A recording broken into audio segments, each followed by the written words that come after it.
வணக்கம். ரொம்ப நாள் கழிச்சு ஒரு ஈவெண்ட் பண்ணலான்னு எங்கள் டீம் டிசைட் பண்ணாங்க.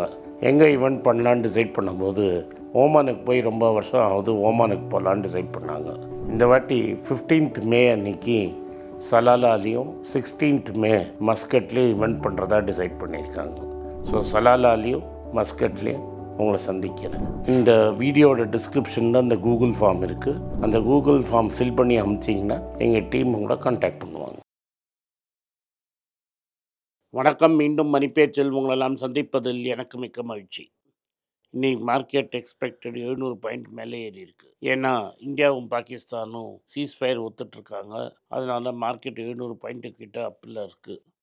24,670லேருந்து 24,720 வரைக்கும் ட்ரேட் ஆகிட்டு இருந்தது. நான் பார்க்கும்போது மார்க்கெட் ஒன்றும் கெயின் ஆகலாம். ஏன்னா ஒரு ரிலீஃப் ரேலி மார்க்கெட்டில் இருக்குது. ருப்பியும் 75 பைசா கெயின் ஆகி 84.75 கிட்ட இருக்குது. அதே சமயத்தில் சைனாவும் அமெரிக்காவும் பேச ஆரம்பிச்சுக்கிட்டாங்களே சுவிட்சர்லாண்டில், ஒருத்தருக்கு ஒருத்தர் பேசிக்கிட்டாங்கங்கிறதுனாலேயே கோல்டு இறங்கியிருக்கு 8,850 ரூபா. இது கோல்டு வாங்கிறதுக்கு நல்ல தருணம். அடுத்தது கோல்டு இறங்கினதுக்கு காரணம் ஏன்னா ட்ரம்ப் 80% ஆக்கிறதுக்கு நான் ரெடி அப்படின்னு முன்னாடியே சொல்லிட்டார்.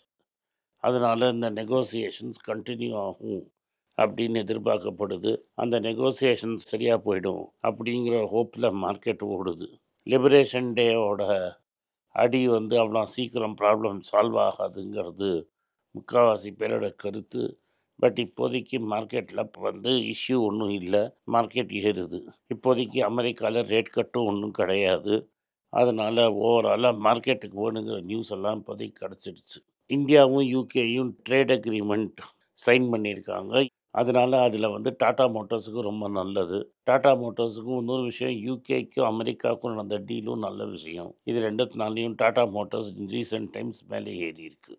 எஃப்ஐஐ திரும்பி வந்துட்டாங்க, பையிங் பண்ணுறாங்கன்னு ஒரு ரூமர் கிளப்பி விட்ருக்காங்க. இது எவ்வளோ நாளைக்கு இருக்கும்னு நம்மளுக்கு தெரியாது. அதனால் எப்போ இது ரிவர்ஸ் ஆகுங்கிறதும் நம்மளுக்கு தெரியாது. இப்போதைக்கு மார்க்கெட்டு நல்லா இருக்குங்கிறதுல நம்மளுக்கு சந்தேகம் இல்லை. இன்றைக்கி மார்னிங் ஓப்பன் ஆனோன்னா ஒரே ஒரு செக்டர் 2% விழுந்தது.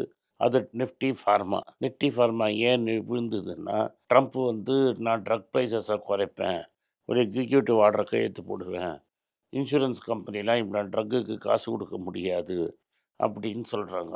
மற்ற ஊரில் என்ன விலை விற்கிறாங்களோ அதே விலைக்கு தானே இங்கே ட்ரக்கு விற்க முடியும் அப்படின்னு ட்ரம்ப் ஆரம்பிச்சிருக்காங்க. எப்போது ஒரு எக்ஸிக்யூட்டிவ் ப்ரைஸஸை ஃபிக்ஸ் பண்ண முடியும்னு நினச்சா மார்க்கெட் அதை வெள்ளையை காட்டும், நிறைய ட்ரக்ஸு காணாமல் போயிடும். பட் நம்ம பொறுத்த வரைக்கும் ட்ரக் இண்டஸ்ட்ரியில் ஏதாவது நல்ல கம்பெனி சிக்கிச்சுன்னா தூக்கிக்கலாம். நார்மலாக பஃபெட் ட்ரக் கம்பெனிலேயே இன்வெஸ்ட் பண்ண மாட்டார்னா R&Dயில் பணம் போட்டுகிட்டே இருக்கணும். ஒரே ஒரு பிளாக் பஸ்டர் டீல் அடிக்கும். அந்த டீலில் அடித்து கொஞ்சம் காசு பண்ணுறதுக்குள்ளேயே இன்னொருத்தன் ஜெனரிக் காப்பி அடிச்சிடுவாங்கிறது தான் ஜென்ரல் ஃபியர். பட் நம்ம ருப்பியில் இன்வெஸ்ட் பண்ணுறதுனால, காப்பி பண்ணுற கம்பெனியாக நம்ம கம்பெனிங்கிறதுனால நம்மளுக்கு எதாவது ரொம்ப அட்ராக்டிவாக கிடச்சா வாங்கலாம். ஆனால் இப்போதைக்கு ஒன்றும் அட்ராக்டிவாக இல்லை.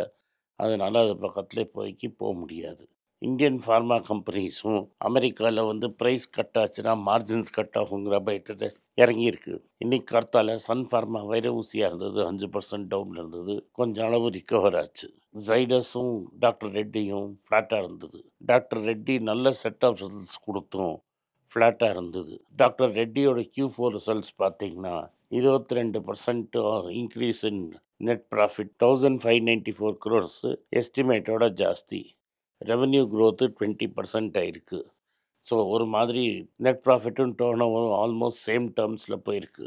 அவங்க என்ன சொல்கிறாங்கன்னா, நிகட்டின் ரீப்ளேஸ்மெண்ட் ட்ரக்கு வாங்கியிருந்தாங்களே அது நல்லா பண்ணியிருக்கு, இப்போ யூகேக்கும் இன்ட்ரடியூஸ் பண்ணலான்னு. இன்னும் இந்தியாவில் அதை இன்ட்ரடியூஸ் பண்ணல, அப்புறம்தான் இன்ட்ரடியூஸ் பண்ணுவோன்னு சொல்லியிருக்காங்க. இது 12% ஏறி இருக்குது அப்படின்னு. கோர் பிஸ்னஸ் குரூப்பு 12% ஏறி இருக்குது. அந்த என்ஆர்டியை விட்டுட்டிங்கன்னா குவார்ட்டர் ஆன் குவார்ட்டர் 2% க்ரோத் தான் இருக்குது. அப்போ இந்த கம்பெனியோட மெயின் ரீசனே என்ஆர்டி ட்ரக்னால தான் அவங்க நல்லா பண்ணியிருக்காங்கன்னு நம்மளுக்கு புரியுது. ஜெனரிக்ஸில் அவங்களோட சேல்ஸ் ஏறி இருக்குது. ஜெனரிக் சேல்ஸ் 6,119 கோடியிலேருந்து 7,500 கோடி வரைக்கும் ஓவராலாக சேல்ஸ் ஏறி இருக்குது. ஸோ இது 90% ஆஃப் டோட்டல் ரெவென்யூ இருக்குது. இதை விட்டு வெளில வர ட்ரை பண்ணுறாங்க. கம்பெனி வந்து போர்ட்ஃபோலியோ மேனேஜ்மெண்ட்டில் கான்சென்ட்ரேட் பண்ணுறாங்க. Operational excellence and strategic growth try பண்ணிகிட்ருக்காங்க.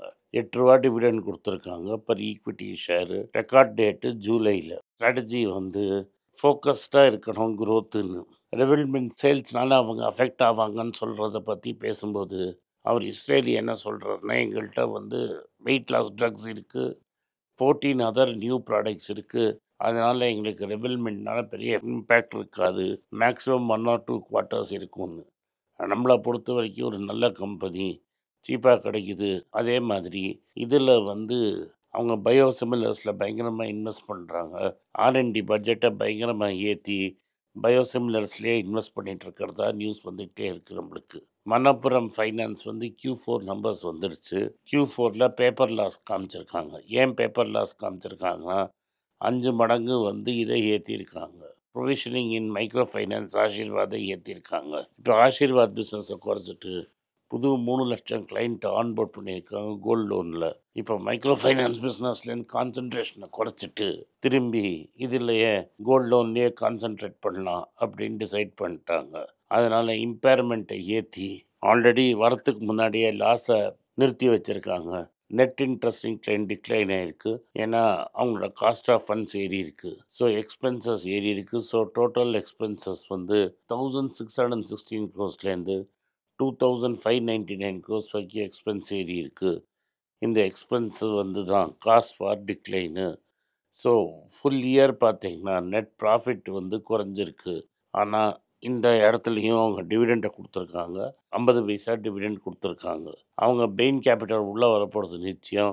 பெயின் கேபிட்டல் வந்தால் இன்னும் கொஞ்சம் பணமும் வரும். அதனால் எங்களுக்கு மோர் பிரான்ச்சஸ் திறக்கிறதுக்கு RBI பர்மிஷன் கொடுக்கும்னு நந்தகுமார் சொல்லியிருக்காரு. ஸோ இன்றைக்கி நிறைய ஸ்டாக்ஸ் மேலே ஏறி இருக்குது. எஸ் பேங்க் வந்து ஷேர்ஸ் வந்து 8% ஏறி இருக்குது. சுமிட்டோமோ கார்பரேஷனுக்கு இவங்க பர்மிஷன் கொடுத்துட்டாங்க ரிசர்வ் பேங்க்குன்னு. SBI 14% ஷேரை வச்சுட்டு மற்ற எல்லா பேங்க்குக்கும் காசு போட்டாங்கல்ல இவங்க ப்ராப்ளமாக இருக்கும்பொழுது அவங்கெல்லாம் எக்ஸிட் பண்ணிட்டாங்க. லிஸ்ட்டை நான் சைடில் போடுறேன். HDFC bank, ICICI, Kotak Mahindra, Axis bank, IDFC first, Federal bank, Bandhan bank இவங்கெல்லாம் எக்ஸிட் ஆகிறாங்க. SMBCட்ட ஆல்ரெடி இந்தியாவில் ஃபுல்லர்டர்னு ஒரு கம்பெனி இருக்குது. அது existing non banking finance company. ஃபுல்லர்டர்னா சம் டைம் கரெக்டான டைம் பார்த்து எஸ் பேங்க்கோட மர்ஜ் பண்ணுவாங்கங்கிறதுல எனக்கு சந்தேகமே கிடையாது. ஸோ எஸ் பேங்க் வாங்கினா ஃபுல்லர்டன் வாங்குற மாதிரி. பட் நம்மளுக்கு இந்த ஃபாரின் ஜாப்பனீஸ் கம்பெனி இருக்கிறதுனால இதில் அன்டைரக்டாக ஆட்டோமேட்டிக்காக ஸ்டேக் வரும். இதை பற்றி நீங்கள் கவலைப்பட வேண்டாம். ஸோ இது வந்து டெஸ்லாவோட CEO என்ன சொல்கிறாருன்னா, சத்தாரா அப்படின்னு ஒரு ஊர், எங்கள் பெரியப்பா இருந்த ஊர் அது. அதில் நிறைய வாட்டி நான் லீவுக்கு போயிருக்கேன். கூப்பர் இன்ஜினியரிங்னு ஒரு கம்பெனி இருக்காங்க. அங்கே வந்து ஏரியாவில் லேண்டை பார்த்து completely knock down plans ready பண்ணுறதா சத்தாராவில் பேசியிருக்காங்க. பட் இப்போதைக்கு இந்த இவர் அனௌன்ஸ் பண்ணுற சமயம் பார்த்து அவரோட MD வேலையை விட்டு ஓடி போயிட்டார். இவங்களால ப்ரைஸ் பெருசாக மேட்ச் பண்ண முடியலன்னா பெரிய டிமாண்ட் இருக்காதுங்கிறது உண்மை. அதனால் இங்கேருந்து எக்ஸ்போர்ட் பண்ணுறத தவிர சப்ஸ்டான்ஷியலாக இங்கே சேல்ஸ் நடக்கும்னு எனக்கு நம்பிக்கை இல்லை. ஸோ இது அடிபடும். இன்றைக்கி லிக்விடிட்டி கண்டிஷன்ஸ் நல்லா இருக்கிறதுனால 1400 பாயிண்ட்ஸுக்கு மேலே பேங்க் நிஃப்டி மேலே இருக்குது. இது வந்து ஓவராலாக நிஃப்டியை இன்னும் ஃபாஸ்ட்டாக மேலே இழுத்துக்கிட்டே போகுது. இப்போதைக்கு எனக்கு தெரிஞ்ச வரைக்கும் ட்ரபிள்டு செக்டர்னால் அது ஐடி செக்டரும், யார் வந்து எக்ஸ்போர்ட்ஸை நம்பி இருக்கிறாங்களோ பிஸ்னஸை மெயின்லேண்டு அவங்களுக்கு கட்டம். இன்றைக்கி இந்த வீடியோவில் இப்போ உங்களுக்கு ஏதாவது சந்தேகம் இருந்தால் நம்ம விஷ்ணு கேட்பார். நிறைய கேள்விகள் இருக்குது. நீங்களும் கமெண்ட்ஸில் நிறைய கேள்விகள் கேட்டிருக்கீங்க. இன்றைக்கி இந்த வீடியோவையும் பாருங்கள். பார்த்துட்டு உங்களுக்கு ஏதாவது கேள்விகள் இருந்ததுன்னா கமெண்ட்டில் போஸ்ட் பண்ணுங்கள். அந்த கேள்வியை நாளைக்கு நான் சார்ட்ட கேட்டு தெரிஞ்சுக்கிறேன். நாளைக்கு ஒரு ஸ்பெஷல் லைவ் போகலாம் அப்படின்ற பிளானும் பண்ணியிருக்கோம். அந்த லைவ் எத்தனை மணிக்கு என்னங்கிறத கம்யூனிட்டி போஸ்ட்டில் நாங்கள் போஸ்ட் பண்ணுறோம். தொடர்ந்து இப்போ கேள்விக்கு போகலாம். சார், பிர்லா கார்பரேஷன் வந்து ஸ்ட்ராங் Q4 ரிசல்ட்ஸ்னால இன்னைக்கு வந்து 20% அப்பர் சர்க்கியூட் ஹிட் ஆயிருக்கு சார். ஸோ அப்பர் சர்க்கியூட் ஒரு ஸ்டாக் ஹிட் ஆகுது அப்படின்னா என்ன ஆகும்? அப்பர் லோவர் ரெண்டுமே இருக்குது. Depending on the size of the company ஒரேடியாக மேலே ஏற்ற விட மாட்டாங்க, மேலே இறக்கி விட மாட்டாங்க. 5%, 10%, 15, 20 சர்க்கியூட் இருக்குது. 20%க்கு மேலே போனால் சர்க்கியூட் கிடையாது.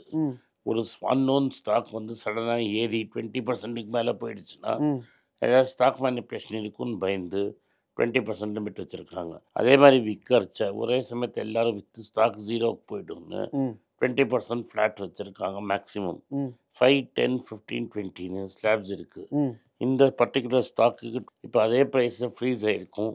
நாளைக்கு காத்தால ஃப்ரெஷ் செல்லிங் வரும், திரும்பி கொஞ்சம் விழும். இந்த ஃப்ரெஷ் செல்லிங் நிற்கிற வரைக்கும் இந்த கம்பெனியில் இப்படி தான் இருந்துகிட்டே இருக்கும். Okay sir. இந்த 5, 10, 15, 20 நீங்கள் சொல்கிறீங்களா சார், இது ஐபிஓவில் வர ஷேர்ஸுக்கு வந்து செட் ஆகாதா? ஏன்னா ஐபிஓவில் ஒரே நாளில் 100%லாம் நமக்கு கிடைக்கும். ஆமாம், ஐபிஓவில் வர ஷேர்ஸுக்கு செட் ஆகாது. இது ஆல்ரெடி ட்ரேடிங் ரிங்கில் இருக்கிற ஷேர்ஸுக்கு தான் செட் ஆகும். இன்னொன்று, இது சின்ன கம்பெனி வித் ஃபியூச்சர்ஸ்னால் நோ லிமிட்டு. ஃபியூச்சர்ஸ் எவ்வளோ வேணால் அடிக்கலாம் அந்த மார்க்கெட்டில். Okay sir. இப்போ டெஸ்லா வந்து அவங்களுடைய எய்மே வந்து இங்கே சிகேடி யூனிட் கொண்டு வந்து பில்ட் பண்ணி பண்ணுறதா அவங்க சொல்லியிருக்காங்க. ஒரு இடம் பார்த்துட்டு இருக்காங்க மகாராஷ்டிராவில்.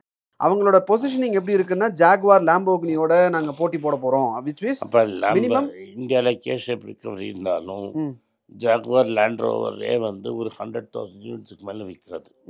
இவன் 30,000-40,000 ரூபா காருக்கு மேலே விற்றாங்கன்னா மற்றவங்கெல்லாம் சேர்த்து போய் வருவாங்க. எனக்கு வாய்ப்பு இருக்கிற மாதிரி எனக்கு தெரில. ஓகே, அவங்க விற்கிறாங்க விற்கலன்றது நமக்கு செகண்டரி.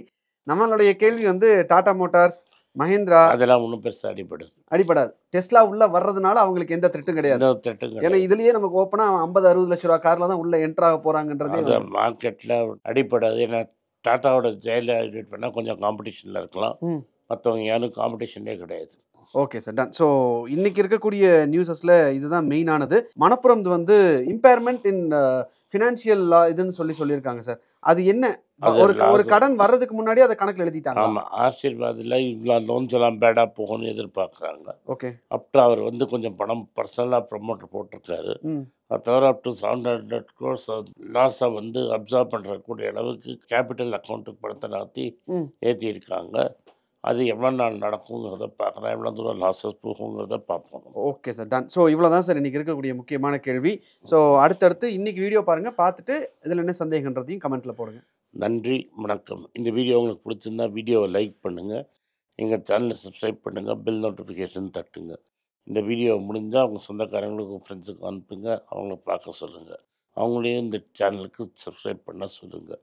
நன்றி, வணக்கம். பைசா போல்டாயின்னு ஹிந்தியில் ஒரு சேனல் இருக்குது. உங்கள்கிட்ட ஹிந்தி தெரிஞ்ச ஃப்ரெண்ட்ஸ் நிறைய பேர் இருப்பாங்கன்னு எனக்கு தெரியும்.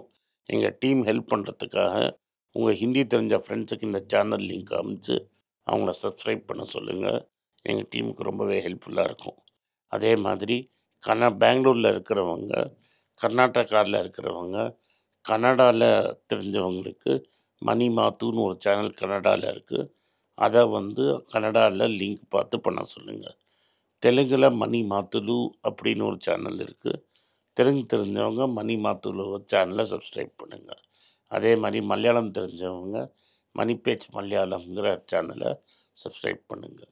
நன்றி, வணக்கம். எனக்கு ஒரு விஷயத்தை அட்டென்ஷனுக்கு கொண்டு வந்திருக்காங்க. என்னோட ஏஐ ஜென்ரேட்டட் இமேஜை பார்த்து யாரோ ட்ரேடிங்க்கு பணம் கொடுத்து ஏமாந்துருக்காங்க. ப்ளீஸ், உங்களுக்கு நான் பல தடவை சொல்லிட்டேன், இப்பவும் சொல்கிறேன், நான் யார்கிட்டையும் பணம் டைரெக்டாக வாங்குறது இல்லை, அப்பாயின்மெண்ட் பார்க்குறதே கிடையாது. அதனால் என்னை பார்க்கலான்னு யாராவது காசு கேட்டாலும் இல்லைன்னு சொல்லிவிடுங்க. அடுத்தது ஒரு இமெயில் ஐடி இருக்குது, அதில் போட்டால் எங்கள் டீம் கான்டாக்ட் பண்ணுவாங்க. அது டைம் ஆகுதுன்னா வினோதோட இன்ஸ்டாகிராம் அக்கௌண்ட்டில் வினோத்திட்ட மெசேஜ் பண்ணுங்க. அவன் என் தம்பி, அதுலேயும் அவன் காசு கேட்க மாட்டான். காசு கேட்குறாங்கன்னா ஏமாறுறீங்க. யார் என்ன சொன்னாலும் கம்பெனிக்கு செபி அல்லது ஐஆர்டிஏ அல்லது ஆர்பிஐ ரெஜிஸ்ட்ரேஷன் இருக்கணும். இந்த 3 ரெஜிஸ்ட்ரேஷன் ஏதாவது இருந்தால் தான் உங்களோட பணத்தை நீங்கள் கொடுக்கணும். நீங்கள் இன்கேஸ் ஆஃப் இன்சூரன்ஸ் டைரெக்டாக இன்சூரன்ஸ் கம்பெனிக்கு தான் கொடுக்கணும். இன்கேஸ் ஆஃப் ட்ரேடிங் நீங்களே புரோக்கர்கிட்ட போட்டு ட்ரேட் பண்ணணும். மியூச்சுவல் ஃபண்டும் கம்பெனிக்கு தான் கொடுக்கணும். த்ரூ எக்ஸ்சேஞ்சு நீங்கள் வாங்கிக்கலாம். இதெல்லாம் எதுக்கு நான் உங்களுக்கு சொல்கிறேன்னா, யாரையாவது சொல்கிறாங்கன்னு நம்பி ஏமாறாதீங்க. உங்களுக்காக நான் ட்ரேட் பண்ண முடியாது, அது இல்லீகல். நான் ட்ரேடும் பண்ணுறது கிடையாது. அதனால் ட்ரேடிங் ப்ராஃபிட் பண்ணி தரேன்னு சொல்கிறது ஏமாத்தல். எனக்கு ட்ரேடிங் பண்ண தெரியாது. என் பேரை சொல்லி ட்ரேட் பண்ணி உங்களுக்கு ப்ராஃபிட் ஷேரிங்னா ஃப்ராடு, ஏமாற்றம். நான் யார்கிட்டையும் காசு கேட்கல, கேட்கவும் மாட்டேன்.